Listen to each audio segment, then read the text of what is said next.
नमस्कार प्यारे बच्चों, और कैसे हो आप लोग।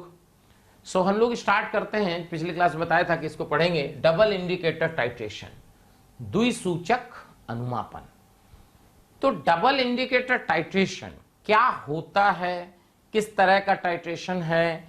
बेसिकली आपको मैं बताऊं, डबल इंडिकेटर टाइट्रेशन एक एसिड बेस यानी अम्ल क्षार अनुमापन है। ठीक है, तो इसमें जो हम लोग क्षार यूज करते हैं, देखिएगा जो क्षार यूज करेंगे वो इस तरह के NaOH, Na2CO3,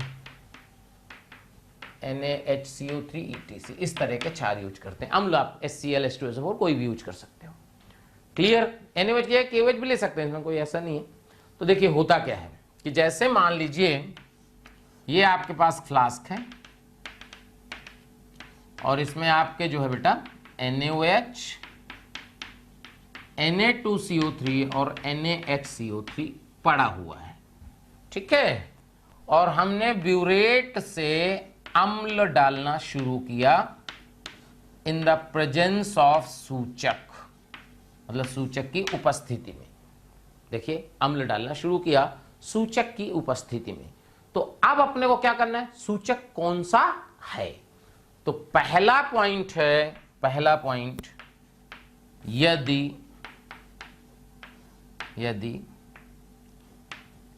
HPH का मतलब ध्यान रखना क्या है, फिनोफ्थलीन। ठीक है, यदि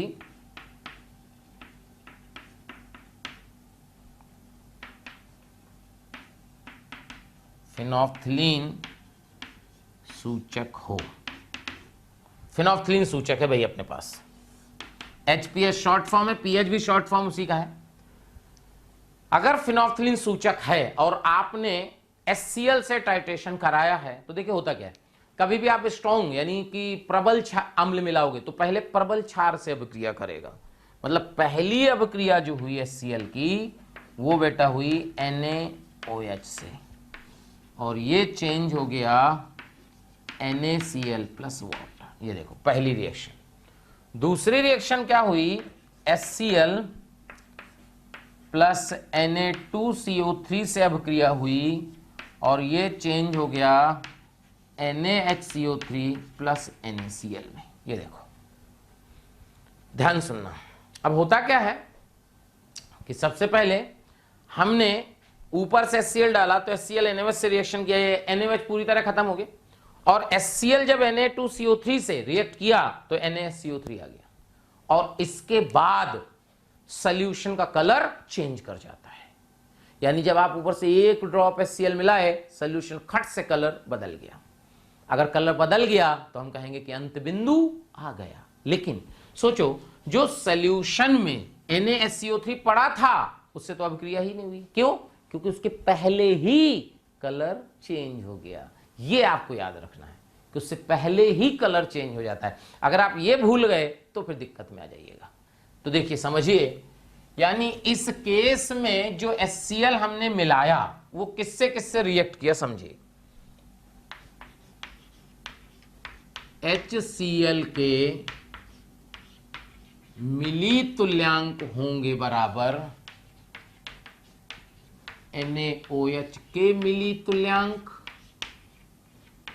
NaOH के मिली तुल्यांक, समझिए, प्लस Na2CO3 के मिली तुल्यांक। ये देखिए, चेक करो बेटा, HCl के मिली तुल्यांक बराबर होंगे NaOH के मिली तुल्यांक प्लस Na2CO3 के मिली तुल्यांक। क्लियर। अब क्या होगा इसमें, समझिए। अब इसमें लफड़ा क्या है, लफड़ा इसमें बेटा ये है कि जो Na2CO3 है ना, Na2CO3 वो चेंज हुआ है NaHCO3 में। तो Na2CO3 अगर NaHCO3 में चेंज हुआ है तो उसका N गुणांक 1 है। तो यहां इसका ध्यान रखना कि Na2CO3 का N गुणांक 1 लेना पड़ेगा। लेकिन चक्कर यह है कि हम तो दो रटे हैं, Na2CO3 लवड़ की तरह दो होता है, तो उसका तरीका है क्या, इसको आप इस तरह लिख दो, देखना ध्यान सुनना, HCl के मिली तुल्यांक बराबर NaOH के मिली तुल्यांक प्लस 1/2 Na2CO3 के मिली तुल्यांक। ये लो 1/2 क्यों लगा दिए, इसलिए कि अब जो n फैक्टर होगा वो आप 2 ले लो, क्योंकि आप रटे हो ना n फैक्टर 2 होता है, तो हमने पहले हाफ लगा के उसको 2 ले लिया। क्यों हाफ, क्यों अब याद कैसे रखेंगे हाफ क्यों, क्योंकि जो Na2CO3 है वो HCl के साथ पूरा न्यूट्रलाइज नहीं हुआ, वो NaSCO3 में रुक गया, तो हम दिमाग में ऐसे बैठा लेंगे आधा न्यूट्रलाइज हुआ इसलिए हाफ आया। फायदा है इसका, ठीक है। ये पहला केस हुआ। अब दूसरा केस क्या होगा, केस सेकेंड, वो केस फर्स्ट था मान लीजिए, केस सेकेंड, अगर MeOH का मतलब मिथाइल अल्कोहल नहीं, मिथाइल ऑरेंज का शॉर्ट फॉर्म है,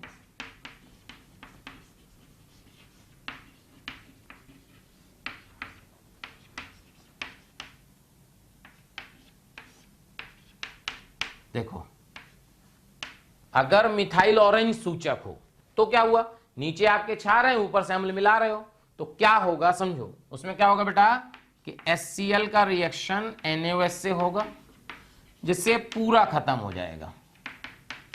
ये ध्यान रखना, ये बिल्कुल अलग एक्सपेरिमेंट है। पहला एक्सपेरिमेंट हो गया, दूसरा फ्लास्क लिए उसमें MeOH मिलाए, दूसरा रिएक्शन होगी इसमें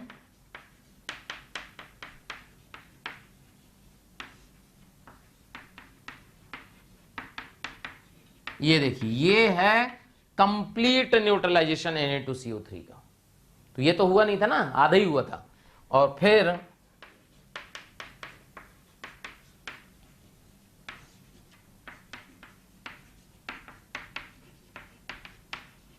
ये देखिए, ये न्यूट्रलाइजेशन है बेटा सोडियम बाइकार्बोनेट का। ये तीनों रिएक्शन हो जाती हैं MeOH की प्रेजेंस में, फिर कलर चेंज होता है। ये सब याद रखना है। तो इसका मतलब ये हुआ, देखिए इसका मतलब क्या हुआ जो अपन ने पढ़ा, इसका बेटा मतलब ये हुआ कि देखो HCl के जो मिली तुल्यांक आए ये बराबर आएंगे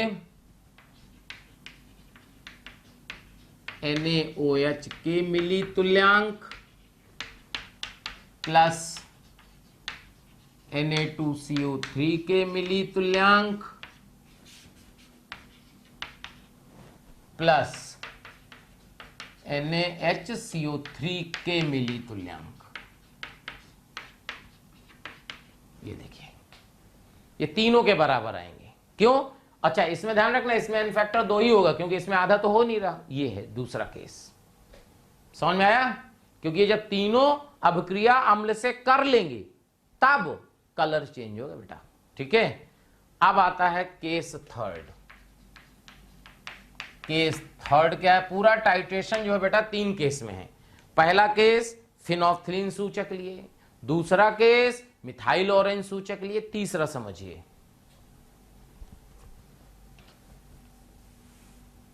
तीसरा केस ये है कि यदि प्रथम अंत बिंदु के बाद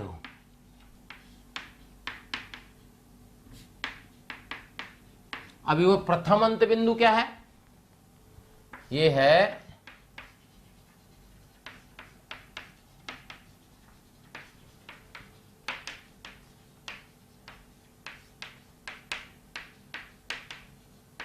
ये देखिए, ये है प्रथम अंत बिंदु। प्रथम अंत बिंदु के बाद, प्रथम अंत बिंदु का क्या मतलब है? फिनोल्फ्थालीन सूचक के साथ प्रथम अंत बिंदु के बाद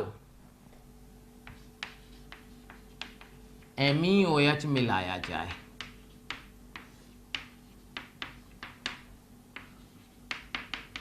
और HCl के साथ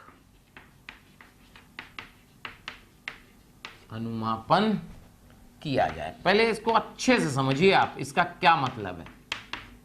देखिए, इसका मतलब क्या है कि आपके पास NaOH है, Na2CO3 है और NaSCO3 है, उसमें हमने क्या किया, फिनोल्फथलीन मिलाया, ऊपर से HCl डालना स्टार्ट किया। बताओ क्या हुआ, हुआ क्या कि NaOH तो पूरी तरह से खत्म हो गया, NaOH पूरी तरह से खत्म हो गया।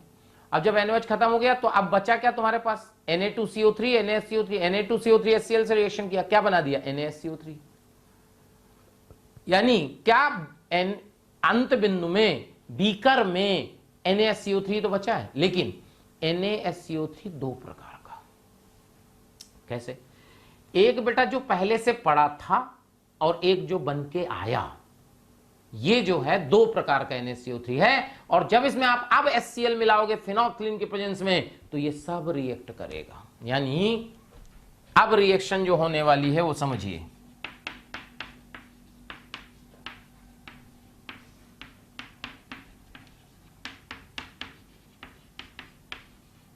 ये रिएक्शन होगी। देखो, यानी इस केस में हम क्या कहेंगे कि HCl के मिली तुल्यांक बराबर होंगे NaSCO3 के मिली तुल्यांक। लेकिन लफड़ा इसमें है कि NaCO3 दो प्रकार का है। कहने का मतलब ये बराबर इसमें लिखना पड़ेगा NaHCO3 पुराना के मिली तुल्यांक, पुराना का मतलब जो पहले से पड़ा था, प्लस NaSCO3 जो बन के आया के मिली तुल्यांक। अभी बन के आया कहां से आ गया, बन के कहां से आया, जब Na2CO3, याद करो जब फिनोल्फथलीन इंडिकेटर लिए थे तो जब Na2CO3 HCl के साथ रिएक्शन किया था तो NaSCO3 बना था। अच्छा, कितना बना होगा, जितना पहले उसमें रिएक्ट किया होगा। तो अगर आपको याद हो, देखो HCl के मिली तुल्यांक बराबर NaHCO3 ओरिजिनल मतलब जो पहले से था, के मिली तुल्यांक पुराना वही, प्लस 1/2 Na2CO3 के मिली तुल्यांक। समझिएगा, अगर ये समझ में आ गया तो बहुत आसानी से क्वेश्चन हो जाएगा। अभी वो 1/2 Na2CO3 की मिली तुल्यांक कहां से आ गए, तो 1/2 Na2CO3 की मिली तुल्यांक बेटा इसलिए आ गए क्योंकि इसमें जो फिनोल्फथलीन इंडिकेटर था तब 1/2 मिली तुल्यांक ही तो यूज हुआ था। देखो, अगर ये तीनों केस की रिएक्शन आपको अच्छे समझ में आ गई कि कौन से इंडिकेटर के प्रेजेंस में कौन सी रिएक्शन होती है, तो क्वेश्चन बहुत आसान हो जाता है। देख लीजिए, थोड़ा मतलब दिक्कत करता है लोग बच्चों को ये कि समझ ही नहीं आता कि कौन कब रिएक्शन करेगा, क्योंकि आपने अच्छे समझा ही नहीं। बहुत अच्छे समझिएगा तो आपको सब क्लियर हो जाएगा। थैंक यू स्टूडेंट्स, इतना स्नेह और प्यार देने के लिए। आप लोगों ने मेरे को और मोशन परिवार को जो प्यार दिया है, जो स्नेह दिया है, मैं उसके लिए धन्यवाद कहता हूं। हजारों बच्चे हमारे वीडियो लेक्चर देख के लाभान्वित हो रहे हैं। बेटा, आप सभी बच्चों से रिक्वेस्ट है कि डिस्क्रिप्शन बॉक्स में जाइए और लिंक को क्लिक करिए और फ्री में अपना रजिस्ट्रेशन मोशन में सुनिश्चित करें। साथ ही साथ जिन बच्चों को डाउट सॉल्विंग और स्टडी मटेरियल की भी सुविधा चाहिए, वो लिंक पे जाएं और क्लिक करें और प्रीमियम कोर्स के लिए अप्लाई कर सकते हैं। बेटा, क्या भाई कहानी समझ में आई? अब इसमें देखो क्वेश्चन कैसे बनता है।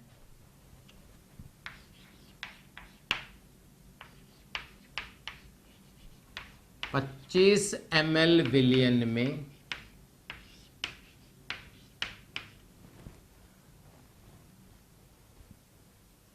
25 ml विलियन में Na2CO3 तथा NaOH उपस्थित है। ठीक है,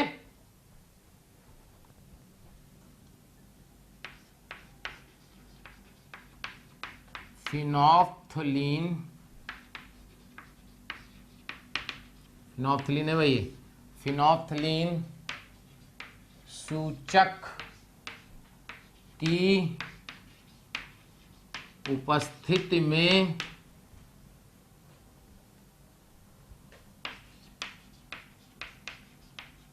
विलयन का अनुमापन 19.5 ml 0.1 मोलर HCl से कराते हैं।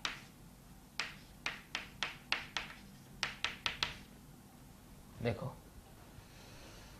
19.5 ml 0.1 मोलर HCl से कराते हैं, ठीक है भाई, फिनोफ्थलीन की प्रेजेंस में। क्लियर?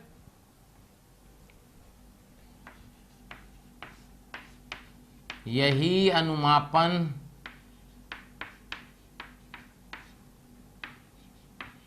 जब MeOH, MeOH मतलब मिथाइल हेरोइन, सूचक की उपस्थिति में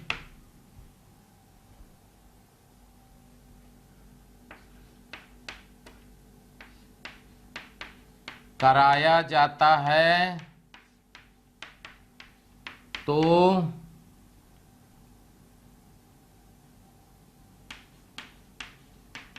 समान अम्ल के, समान अम्ल मतलब वही समान अम्ल के 25 ml प्रयोग होते हैं।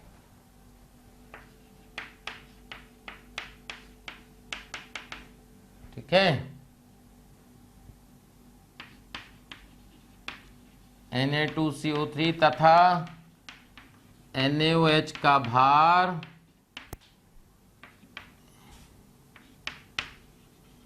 1 लीटर विलयन में निकालिए। ये देखिए, ये क्वेश्चन है, अच्छे से एक बार क्वेश्चन पढ़ लो। कह रहा 25 ml विलयन में Na2CO3 तथा NaOH उपस्थित है। फिनोफ्थलीन सूचक की उपस्थिति में विलयन का अनुमापन 19.5 ml 0.1 मोलर HCl से कराते हैं। यही अनुमापन जब MeOH सूचक की उपस्थिति में कराया जाता है तो समान अम्ल, समान अम्ल का मतलब बेटा होता है उसकी मोलारिटी सेम है, समान अम्ल के 25 ml प्रयोग होते हैं। Na2CO3 तथा NaOH का भार ना, तथा NaOH का भार 1 लीटर विलयन में निकालिए।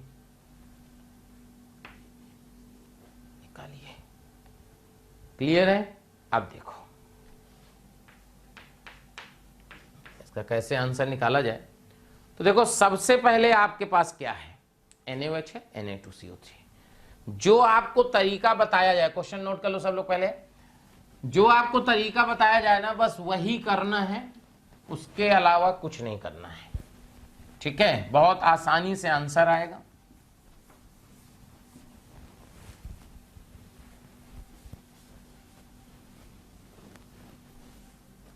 ठीक है बेटा, देखो आपके पास Na2CO3 और NaOH है, कुछ भी इस तरह का दिया हो, सबसे पहले क्या किया करो, इसके मान लो A मिली इक्विवेलेंट है और इसके मान लो आप B मिली इक्विवेलेंट है। किसमें? विलियन में, यानी 25 ml विलियन में जिसमें दिया है।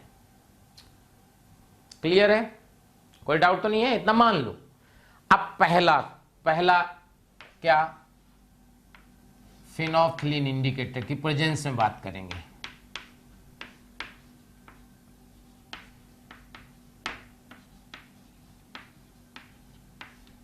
फिनोफ्थलीन सूचक, जब आपने फिनोफ्थलीन सूचक डाला तो HCl से रिएक्शन कराए भाई, तो रिएक्शन सबसे पहले कौन सी होगी पहले समझो। HCl की रिएक्शन बेटा NaOH से होगी, जिससे मिला होगा NaCl प्लस वाटर, देखना। और दूसरी रिएक्शन जो HCl से हुई होगी तो जो Na2CO3 है ये चेंज होगा NaSCO3 प्लस वाटर। ये याद रखना है, इसको बनते ही फिर कलर चेंज हो जाएगा, यानी ये NaSCO3 आगे रिएक्ट फिनोफ्थलीन के साथ नहीं करता, बस इतना याद रखना है। तो अब इस केस में देखो क्या लिखोगे, HCl के मिली तुल्यांक बराबर लिखना पड़ेगा आपको NaOH के मिली तुल्यांक प्लस 1/2 Na2CO3 के मिली तुल्यांक। अगर ये भूल गए तो आपका गलत हो जाएगा, क्योंकि फिनोल्फथलीन में 1/2 सोडियम कार्बोनेट ही रिएक्ट होता है, क्योंकि वो NaSCO3 में रुक जाता है, आगे जाता ही नहीं। तो देखो HCl के कितने हैं 19.5.1 and this is equal to NaOH के मिली तुल्यांक कितने हैं B, Na2CO3 क्या लिख दोगे A/2। ये आ गई इक्वेशन फर्स्ट। चेक करो, बात आसान सा, क्लियर। जब आपने दूसरा, जब MEOH यानी मिथाइल ऑरेंज सूचक लिया, जब मिथाइल ऑरेंज सूचक लिया तो रिएक्शन कौन सी हुई, NaOH plus HCl gives NaCl plus water. ये तो होती है दोनों केस में, देखो। और दूसरी जो रिएक्शन हुई वो हुई बेटा 2HCl plus Na2CO3 gives 2NaCl plus water plus CO2। इसका मतलब इसमें Na2CO3 पूरा न्यूट्रलाइज हुआ है। अब देखना ध्यान से, तो इस केस में अगर हम HCl के मिली तुल्यांक की बात करें कि HCl के मिली तुल्यांक क्या होंगे, तो ये बराबर होंगे बेटा NaOH के मिली तुल्यांक प्लस Na2CO3 के मिली तुल्यांक। देखो, और ये होंगे आपके, इसका वॉल्यूम 25 ml है, 0.1 है। NaOH के कितने माने थे बेटा B, और यहां लिखिएगा आप A/2 नहीं, क्योंकि यहां तो Na2CO3 पूरा रिएक्ट करता है। सो क्या आपके पास दो इक्वेशन आ गई, देख लो, फर्स्ट ये, सेकंड ये। सेकंड माइनस फर्स्ट कर दो, चेक करो बेटा, सेकंड माइनस फर्स्ट करोगे तो बीबी गायब, A/2 का वैल्यू आएगा 5.5। चेक करो, 5.5 आएगा, नहीं 5.5 नहीं, 0.55 ना, चेक करो बेटा, सही है ना, 2.5। हाँ, तो A का वैल्यू आ जाएगा, चेक करो 1.1। चेक करो बेटा, A का वैल्यू आएगा 1.1। A का वैल्यू जब 1.1 आएगा, अगर आप यहां रख दोगे तो B का वैल्यू आ जाएगा, चेक करो 2.5 में 1.1 माइनस करोगे बेटा तो 1.4 आएगा। ये देखो, यानी आपको पता है क्या करना है, आपको हर क्वेश्चन में इसी तरह A B मानना है और A और B का वैल्यू निकाल लेना है। देख लीजिए, जब आपने A और B का वैल्यू निकाल लिया, फिर आप देख लो कितना आसान क्वेश्चन हो जाएगा। तो इसमें क्या यूज, देखो सबसे पहले आपको रिएक्शन बनाना आना चाहिए, A और B का वैल्यू निकालना आना चाहिए। तो जब आपने A और B का वैल्यू निकाल लिया तो अब देखो Na2CO3 के मिली तुल्यांक जो है ये आ गए आपके 1.1। ठीक है, समझ में आया। तो अगर मिली तुल्यांक 1.1 आ गए, इसी का A माने थे, ध्यान रखना A जिसका माने होंगे, गड़बड़ मत कर देना। तो Na2CO3 के मिली मोल क्या जाएंगे 1.1/2, क्योंकि n फैक्टर 2 ही लेना है आपको, 1/2 हम पहले यूज कर चुके हैं, 2n फैक्टर होगा, तो मोल आ जाएंगे 1.1 इंटू 10 की पावर -3/2, तो भार आ जाएगा 0.55 इंटू 10 की पावर -3 इंटू 106। ये देखिए भार, लेकिन ये जो भार आया ये बेटा किस में आया, 25 ml में, क्योंकि हमने बिगिनिंग में 25 ml लिया था। आपको भार बताना है लीटर में, तो ये है 25 ml में। तो 1 लीटर में भार, 1 लीटर में भार कैसे लिखोगे? ये लिखोगे 0.55 इंटू 10 की power -3 into 106 divided by 25 into 1000। Check करो बेटा, 1000 ml कर लोगे, जो आएगा वो आंसर आ जाएगा। इसी तरह देखना, NaOH का भार देखो B 1.4 इंटू 10 की पावर -3/1, ये आ गया इसका मोल, इंटू इसका 40, ठीक है, and this divide by 25 into 1000। Check करो बेटा, 25 ml में इतना, 1000 ml में कितना? भाई 25 ml में इतना तो 1000 ml में कितना? आंसर आ गया। समझ में आया कि नहीं? ऐसे निकालते हैं, देख लीजिए। ये है डबल इंडिकेटर टाइट्रेशन। पहले बताओ समझ में आया? देख लो। हाँ भाई, तो अगला क्वेश्चन करते हैं। देखिए अगला क्वेश्चन क्या है, 200 ml मिश्रण में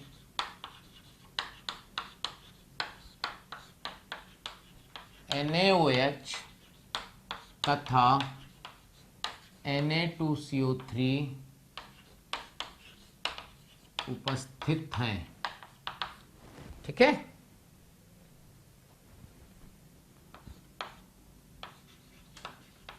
फिनोफ्थलीन सूचक की उपस्थिति में, फिनोफ्थलीन सूचक की उपस्थिति में मिश्रण का अनुमापन, मिश्रण का अनुमापन 25 ml 0.1 मोलर HCl से कराया जाता है, से कराया जाता है, ठीक है बेटा, क्लियर?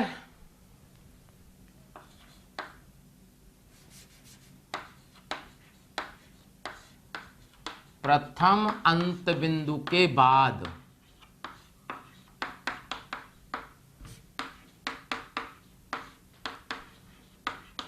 MEOH मिलाकर,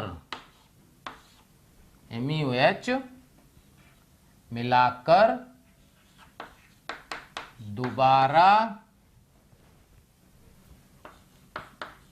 उसी HCl के साथ, उसी HCl के साथ, उसी HCl के साथ अनुमापन कराया गया, अनुमापन कराया गया, और इस बार HCl के 15 ml प्रयोग में आए, तो विलयन में NaOH तथा Na2CO3 का भार क्या होगा? ये क्वेश्चन है बेटा। देखो, इसके पहले वाले क्वेश्चन में हमने क्या किया था कि पहले हमने टाइट्रेशन कराया फिनोफ्थलीन के साथ, फिर दोबारा वही टाइट्रेशन जो है दोबारा कराए मिथाइल ऑरेंज के साथ। यहां पे क्या है कि पहले फिनोफ्थलीन के साथ करा, उसमें एमईओएच मिला दिए, तीसरा केस हो गया बेटा। ये याद आ रहा है? तो देखो इसमें क्या होगा, सबसे पहले जब आपने HPH लिया, HPH मतलब बेटा फिनोफ्थलीन ना, तो HCl के साथ रिएक्शन हुई, तो क्या कहेंगे कि जो HCl के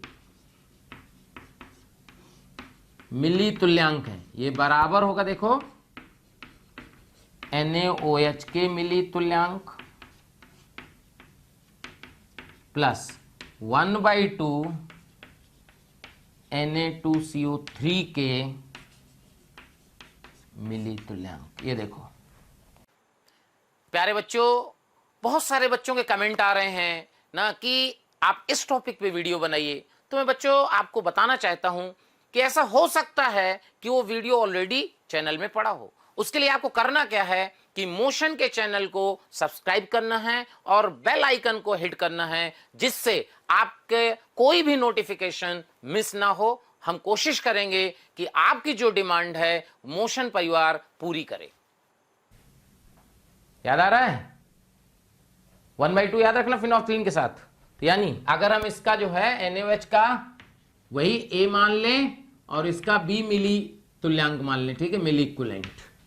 सो क्या लिखिएगा, 25 ml है, 0.1 मोलर है बेटा, तो 25 × 0.1 का वैल्यू NaOH का हमने A माना है, तो A + 1/2 B पहली इक्वेशन चेक करो। जब MEOH के साथ हुआ, यानी MEOH हमने मिला दिया, जब MEOH मिला दिया तो देखो NaOH तो पूरा खत्म हो चुका है, लेकिन जो बेटा Na2CO3 था वो NaSCO3 में चेंज हो गया है, वो पड़ा हुआ है कंटेनर में। यानी अब जो HCl के मिली तुल्यांक होंगे, HCl के मिली तुल्यांक ये बराबर पता किसके होंगे? NaHCO3 के मिली तुल्यांक। अच्छा, ये NaSCO3 कौन सा है? जो Na2CO3 से बन के आया है, समझिएगा।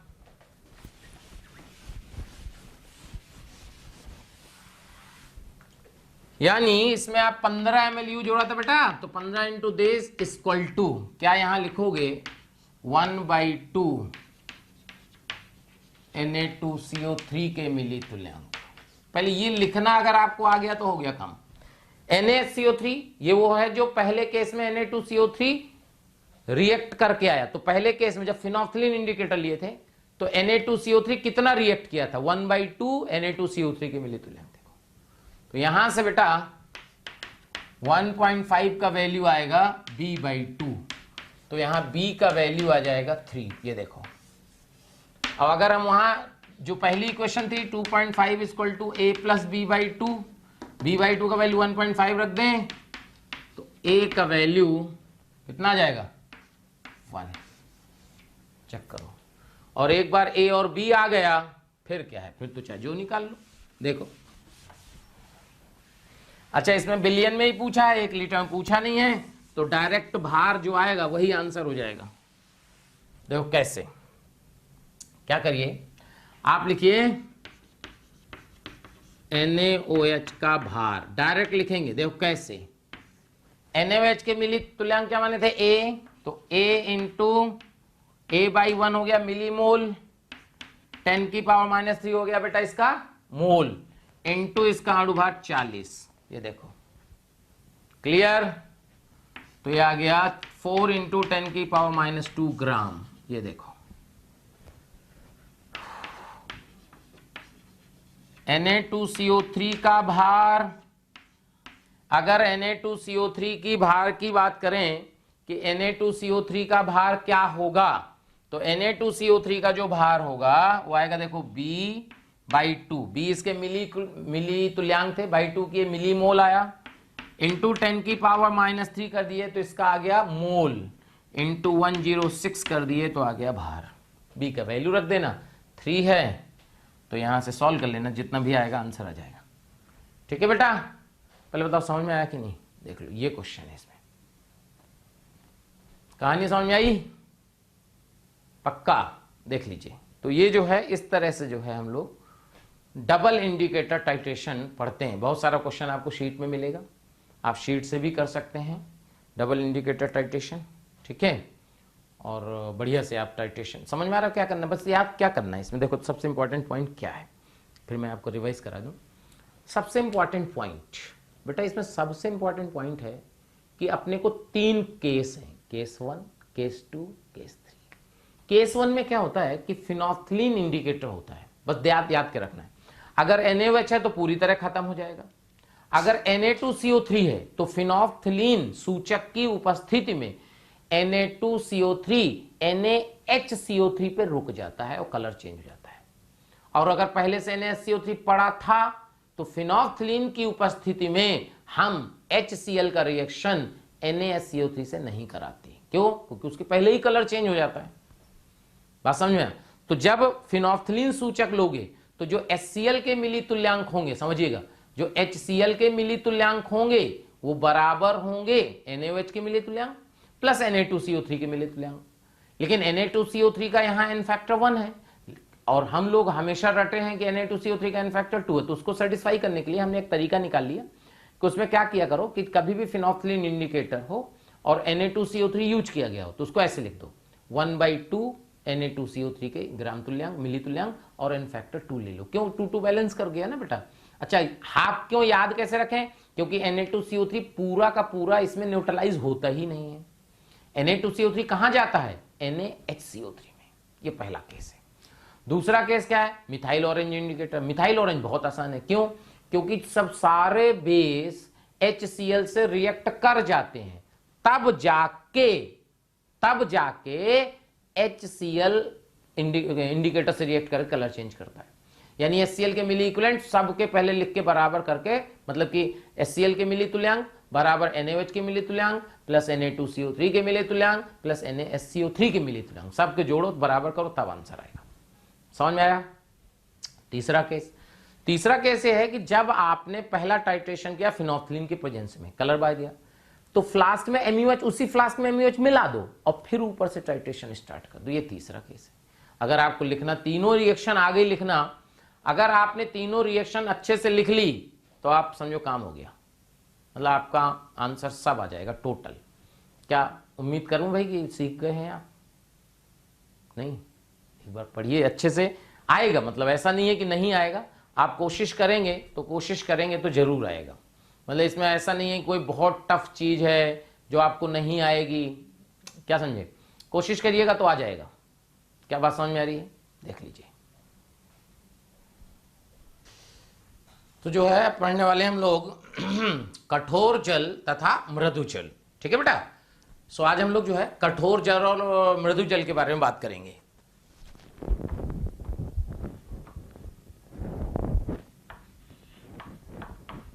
कठोर तथा मृदु जल। तो देखिए, कठोर तथा मृदु जल की बात करें तो मृदु जल हम उस जल को कहते हैं जो सोप के साथ, साबुन के साथ झाग उत्पन्न करता है। ऐसा जल, समझिएगा बेटा, ऐसा जल जो साबुन के साथ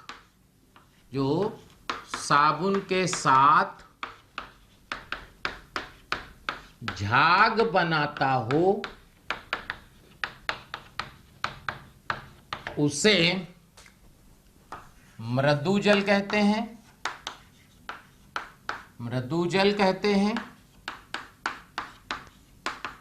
तथा वह जल जो साबुन के साथ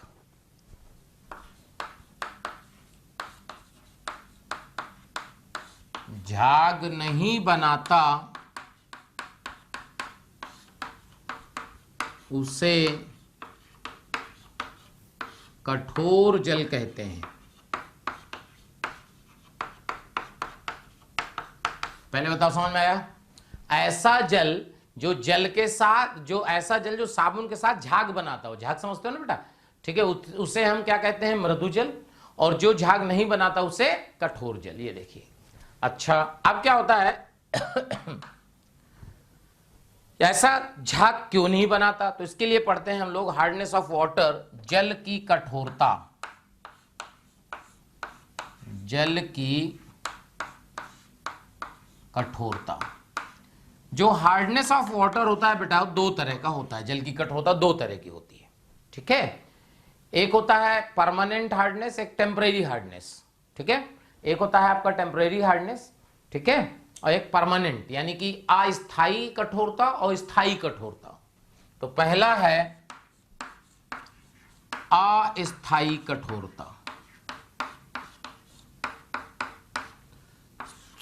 जो अस्थायी कठोरता होती है वो क्या होती है समझिए, यह जल में उपस्थित कैल्शियम तथा मैग्नीशियम के बाइकार्बोनेट्स की उपस्थिति के कारण होता है। यह जल में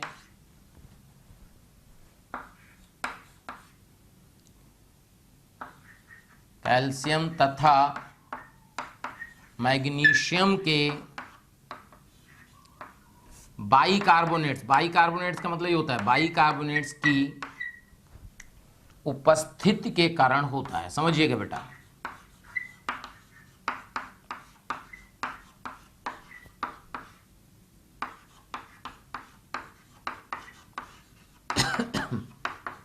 यानी जो अस्थायी कठोरता है यह जल में Ca तथा मैग्नीशियम, कैल्शियम तथा मैग्नीशियम के ये बाइकार्बोनेट्स है बेटा, बाइकार्बोनेट्स की उपस्थिति कारण होता है। अच्छा, दूसरा जो है बेटा स्थायी कठोरता, स्थायी कठोरता ये किसके कारण होता है, यह जल में कैल्शियम तथा मैग्नीशियम के क्लोराइड तथा सल्फेट की उपस्थिति के कारण होता है। ये देखिए, यानी बेसिकली जो हार्डनेस ऑफ वाटर है ना वो दो तरह की होती है। हार्डनेस ऑफ वाटर किसके प्रेजेंस में होती है, बाइकार्बोनेट्स, क्लोराइड्स एंड सल्फेट, यानी कैल्शियम और मैग्नीशियम के बाइकार्बोनेट्स, क्लोराइड्स और सल्फेट की उपस्थिति के कारण हार्डनेस होती है, कठोरता होती है। कठोरता बेटा दो प्रकार की होती है, एक होती है अस्थायी कठोरता जो कि कैल्शियम तथा मैग्नीशियम के बाइकार्बोनेट की उपस्थिति के कारण होता है, और एक होता है स्थायी कठोरता जो कि कैल्शियम तथा मैग्नीशियम के क्लोराइड और सल्फेट की उपस्थिति के कारण होता है। क्या अस्थायी कठोरता स्थायी कठोरता के बारे में आपको समझ में आ गया, देख लीजिए, क्लियर। अब ये होता है कि भाई ये तो ठीक है चलो हो गया, अब ये निकालते कैसे हैं, हटाते कैसे भाई, कि कैसे निकालें, हार्डनेस को कैसे दूर करें। तो इसके लिए बेटा क्या करते हैं हम, देखिए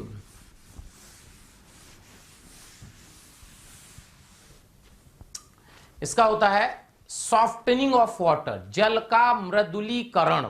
कैसे, समझो क्या होता है, जल का मृदुलीकरण। जल का मृदुलीकरण मतलब होता है सॉफ्टनिंग ऑफ वाटर, मतलब कि कैसे कैसे हार्डनेस हटाते हैं। तो जल का मृदुलीकरण यानी कि हार्डनेस हटाने के तरीके दो प्रकार से होंगे, अस्थायी कठोरता को दूर करना और फिर होगा बेटा स्थायी कठोरता को दूर करना। तो पहला नंबर होगा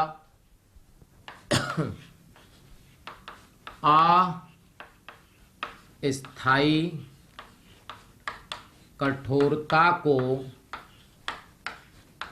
दूर करना।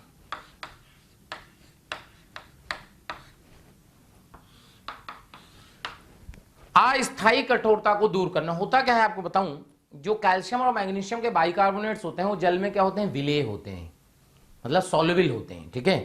तो सॉल्युबल होते हैं, घुलनशील होते हैं।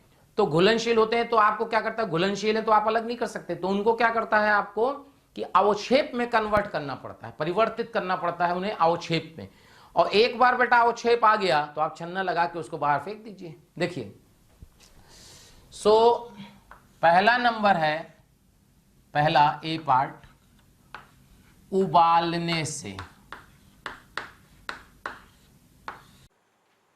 प्यारे बच्चों, अगर आपको हमारी वीडियोस पसंद आ रही हों तो उनको लाइक और शेयर करें, जिससे जरूरतमंद बच्चों तक वो वीडियो पहुंच सके। और मैं बच्चों ये कहना चाहता हूं कि आप जब वीडियोस देखें तो उसमें कमेंट जरूर लिखें, क्योंकि एक एक कमेंट, आपका एक कमेंट मेरी पूरी टीम को मोटिवेशन देता है। इसलिए आपसे रिक्वेस्ट है बेटा कि कमेंट जरूर करें।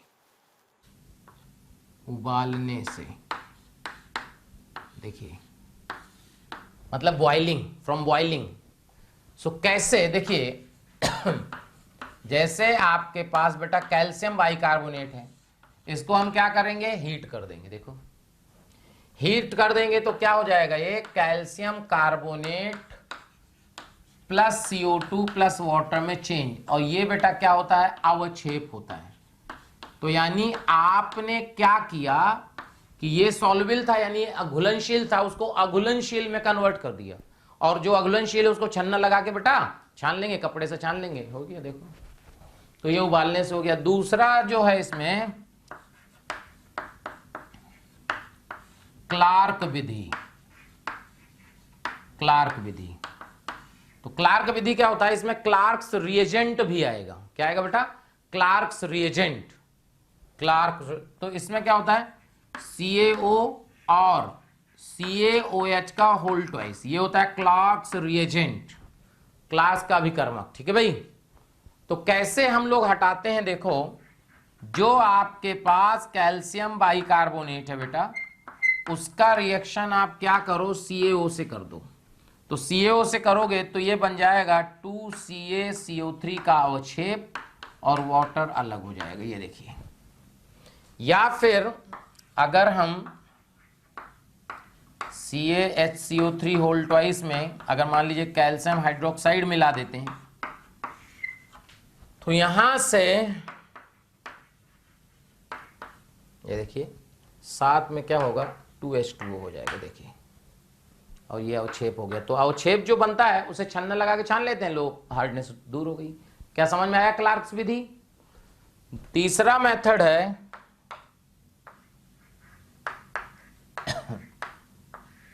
धावन सोडा से, वॉशिंग पाउडर, वॉशिंग सोडा, धावन सोडा। धावन सोडा क्या होता है, Na2CO3। तो देखो खास बात, Na2CO3 जो होता है, जो धावन सोडा होता है, ठीक है, वो उससे हम क्या करते हैं, दोनों प्रकार की हार्डनेस रिमूव करते हैं, स्थायी भी अस्थायी भी। तो होगा क्या, देखो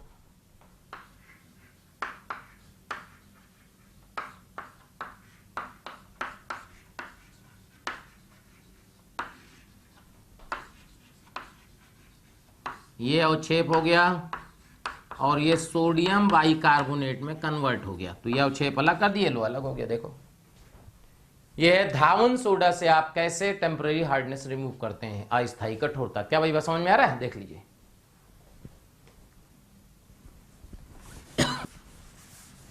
तो अपन ने अस्थायी कठोरता को हटाने के 3 मेथड पढ़े। क्या भाई समझ में आया, अस्थायी कठोरता को हटाने कितने मेथड पढ़े, 3। देखिए अब जो हम लोग बात करेंगे बेटा स्थायी कठोरता को हटाने के नियम। स्थायी कठोरता दूर करना। देखो स्थायी कठोरता दूर करने के लिए सबसे पहला तो वही धावन सोडा,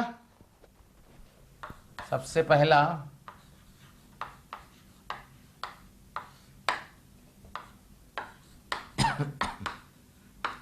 धावन सोडा। धावन सोडा में क्या है, जैसे कैल्शियम क्लोराइड के कारण जो हार्डनेस है, तो इसमें आप क्या करिए,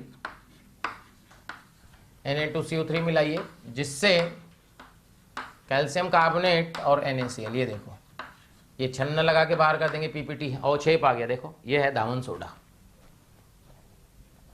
दूसरा देखो दूसरा मेथड अगर समझे, पहला मेथड तो क्लियर हो गया, धावन सोडा से आप हटा सकते हैं, ठीक है बेटा।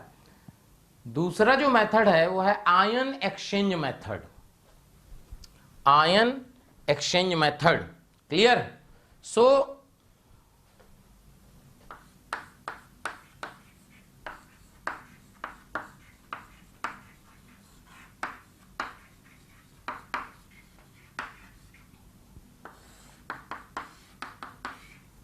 आयन एक्सचेंज मेथड का मतलब होता है आयन चेंज कर देना, एक आयन से दूसरे आयन में कन्वर्ट कर देना, ठीक है।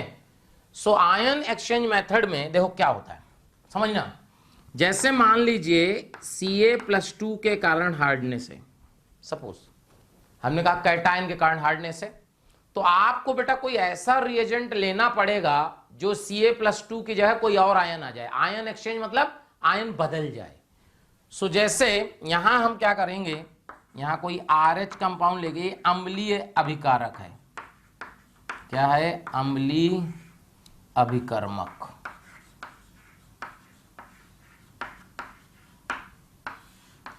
तो जब इससे रिएक्शन होगी तो ये बन जाएगा CaR2 और 2H+। ये देखो, तो यहां से बेटा ये क्या हो गया, ये यहां चला गया PPT में और ये अलग हो गया। तो देखो Ca+2 एक्सचेंज किससे हो गया बेटा? H+ से।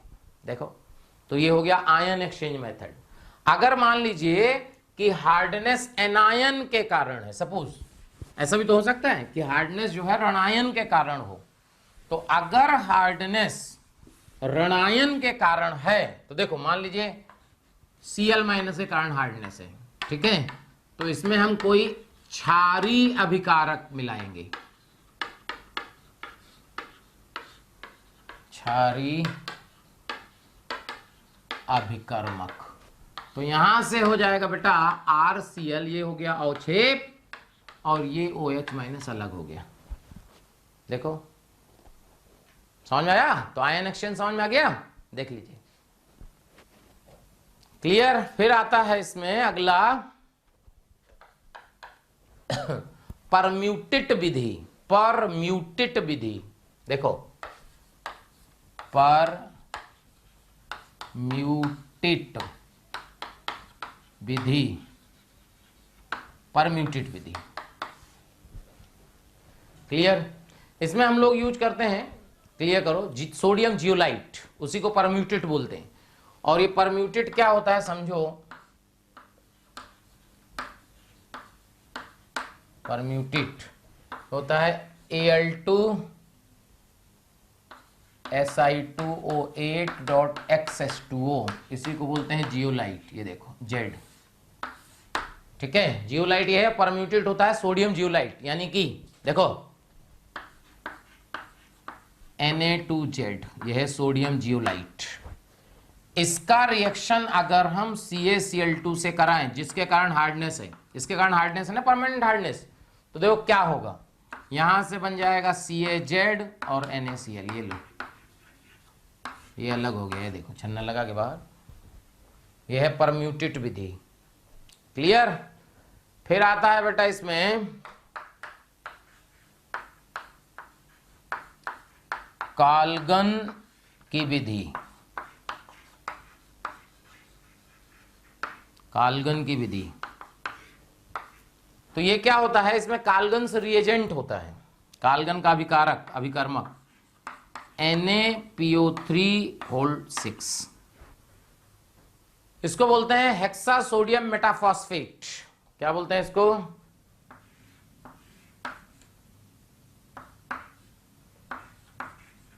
हेक्सा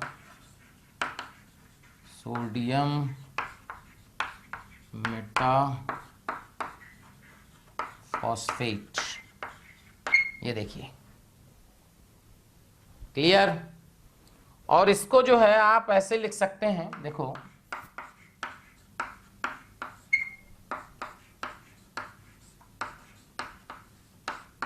कॉम्प्लेक्स फॉर्म में। ये देखो, अगर इसमें मान लीजिए कि CaCl2 कारण बेटा हार्डनेस है, तो CaCl2 का रिएक्शन जब आप Na2Na4PO3(6) से कराइएगा, ये बेसिकली सब इनऑर्गेनिक का पार्ट है, अपन तो पढ़ा दे रहे हैं बस। Na2Ca2PO3(6) मिल जाएगा, चेक करो, और यहां पे आपको NaCl बाहर हो जाएगा। तो इसमें क्या होगा, Ca+2, अब कोऑर्डिनेशन कंपाउंड के अंदर जो होता है वो आयंस में नहीं टूटते, थोड़ा पता होगा अगर आपको, तो बस इससे अलग हो जाएगा, हार्डनेस दूर हो गई। तो इस प्रकार से जो है बेटा हम लोग परमानेंट हार्डनेस यानी कि स्थायी कठोरता को भी दूर कर पाते हैं। क्या पहले बताओ, समझ में आया? स्थायी कठोरता को दूर करने के तरीके समझ में आ गए, देख लीजिए, ठीक है। अब लास्ट टॉपिक है डिग्री ऑफ हार्डनेस निकालना, हार्डनेस की कठोरता की कोटि निकालना, डिग्री ऑफ हार्डनेस।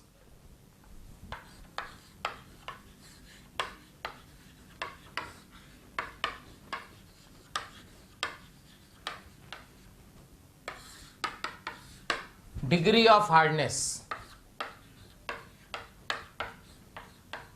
कठोरता की कोटि। ये देखो होता क्या है degree of hardness, basically degree of hardness निकालते हैं in terms of weight of calcium carbonate, मतलब कि जल में कितना कैल्शियम कार्बोनेट है। एक्चुअली में कैल्शियम कार्बोनेट है, इसमें बेस क्यों लेते हैं, क्योंकि बेटा कैल्शियम कार्बोनेट का जो अणुभार होता है वो 100 होता है। उससे क्या होता है कि जब हम न्यूमेरिकल सॉल्व करते हैं तो कैलकुलेशन बहुत आसान होता है। तो ये करते हैं, क्या करते हैं समझना, डिग्री ऑफ हार्डनेस का जो यूनिट होता है वो बेटा पीपीएम होता है। पीपीएम का मतलब होता है पार्ट्स पर मिलियन, मतलब पार्ट्स पर मिलियन का मतलब 10 की पावर 6 पार्ट में, 10 लाख में। तो 10 की पावर 6 पार्ट में कितना कैल्शियम कार्बोनेट है उसे हम डिग्री ऑफ हार्डनेस कहते हैं। मतलब 10 टू द पावर 6 ग्राम जल में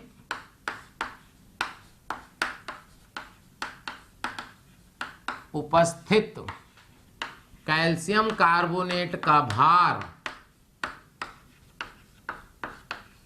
जल की कठोरता कहलाता है।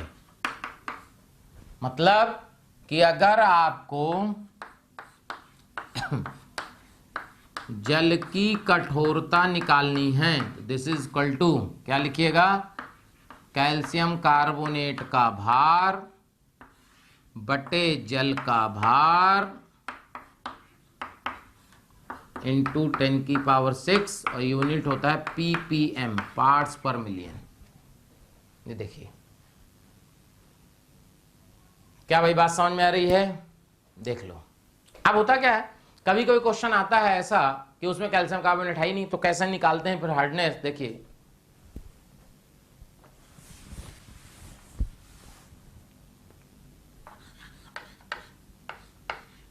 टेन की पावर 3 ml कठोर जल में कठोर जल में 11.1 ग्राम CaCl2 तथा 12 ग्राम मैग्नीशियम सल्फेट उपस्थित है।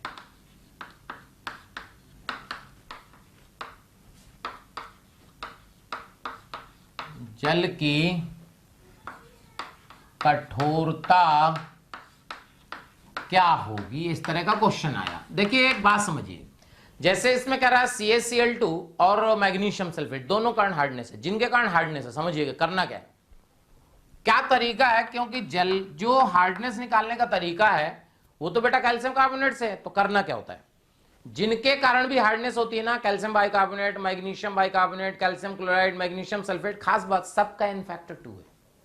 सबका एन फैक्टर कितना है बेटा 2। तो जब सबका एन फैक्टर 2 है तो ग्राम इक्विवेलेंट तो याद करो, जब एक दूसरे में कन्वर्ट होते हैं तो ग्राम इक्विवेलेंट क्या होते हैं, बराबर।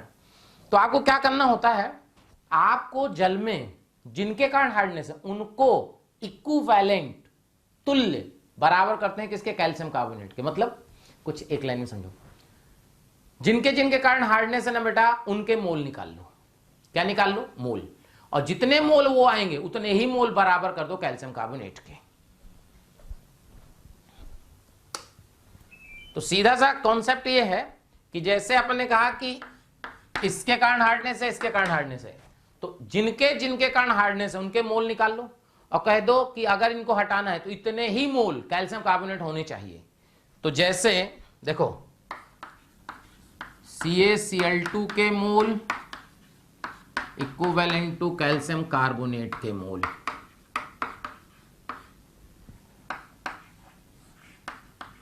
MgSO4 के मोल इक्विवेलेंट टू कैल्शियम कार्बोनेट के मोल, सीधा सा तरीका।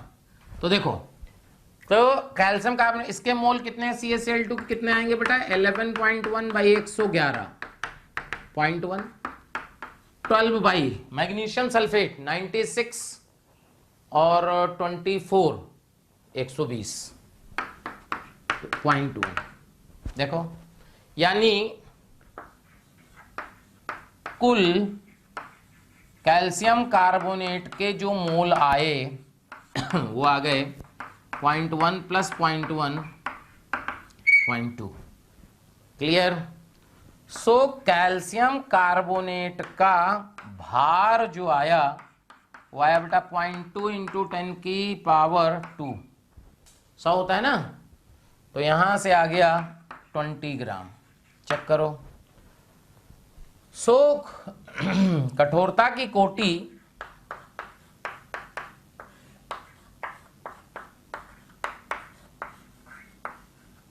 ये आ जाएगा 20 डिवाइड बाई 10 की पावर 3 इंटू 10 की पावर 6। ये देखो, क्लियर? तो ये आ जाएगा 2 इंटू 10 की पावर 4 ppm। ये देखो, ऐसे निकालते हैं डिग्री ऑफ हार्डनेस, जल की कठोरता, मतलब कठोरता की कोटि। क्या समझ में आया? देख लो, ये तरीका। यानी क्या करना है कि जिनके जिनके कारण हार्डनेस है, सिंपल सा समझो, जिनके जिनके कारण हार्डनेस है उसको किस में कन्वर्ट कर दो? कैल्शियम कार्बोनेट में। उतने उनके मोल निकाल लो और कहते भाई इतने ही मोल कैल्शियम कार्बोनेट होने चाहिए। कैल्शियम कार्बोनेट के मोल आ जाएंगे, बस आंसर आ गया। वेट निकाल लो, इतने में इतना तो 10 की पावर 6 में कितना। क्या भाई बात समझ में आई? तो बेटा इस तरह से रेडॉक्स नाम का चैप्टर समाप्त होता है। फिर अगला चैप्टर फिर पढ़ेंगे। आप लोग बढ़िया से होमवर्क करिए, अच्छे शीट सॉल्व करिए, सब बढ़िया हो जाएगा। ठीक है बेटा, चलिए धन्यवाद। प्यारे बच्चों, अगर आपको मेरे वीडियो पसंद आ रहे हैं और आप मुझसे पढ़ना चाहते हैं तो मैं अभी आपको एक नंबर दे रहा हूं, उस पर आज ही कॉल करें, जिससे आने वाले वीडियो आपको मिल जाएं और आप उससे लाभान्वित हों। नंबर लिख लीजिए 1800 2121 799।